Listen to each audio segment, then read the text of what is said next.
तकरीबन मधुबनी दरभंगा के अधिकांश प्रखंडों से आए हुए पत्रकार 45 से 50 यहाँ पे डिजिटल पत्रकार हम लोग पहली बार एकत्रित हुए हैं।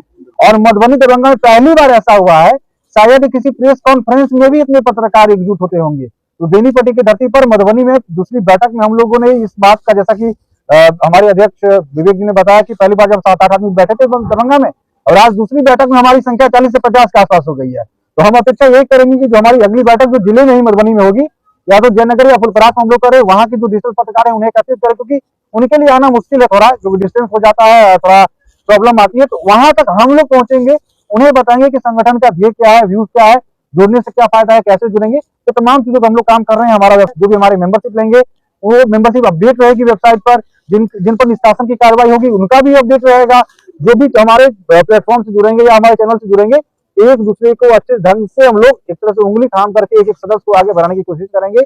उनकी विपदा और आपदा किसी को हम लोग खड़े रहेंगे, यही ध्येय है फिलहाल। और आगे मार्च तक के लिए हम लोग की मनोनयन हुआ है, सदस्यों ने निर्वाचित किया है। एज ए सचिव मुझे, अध्यक्ष विवेक भाई को, कोषाध्यक्ष संजीव को, और कार्यकारिणी समिति हमारी बनी है, अखलाक भाई भी है, सभी लोग इस समिति में आए हैं। और मार्च के बाद बाकायदा लोकतांत्रिक तरीके से, जैसे ही प्रेस क्लब चलता है वोटिंग सिस्टम से, उन तरीके से हम लोग आएंगे। मार्च में जाकर के वोटिंग सिस्टम से हमारा अध्यक्ष, उपाध्यक्ष, सचिव, कोषाध्यक्ष तमाम लोग निर्वाचित होंगे, जो अगले 1 साल कार्यकाल के लिए काम करेंगे। और साल के हर एक महीने, मतलब अंतिम महीने में हम लोग बृहद स्तर पे डिजिटल पत्रकारों का सम्मेलन करेंगे, जो कि ऐसा पहली बार होगा खासकर के बिहार में।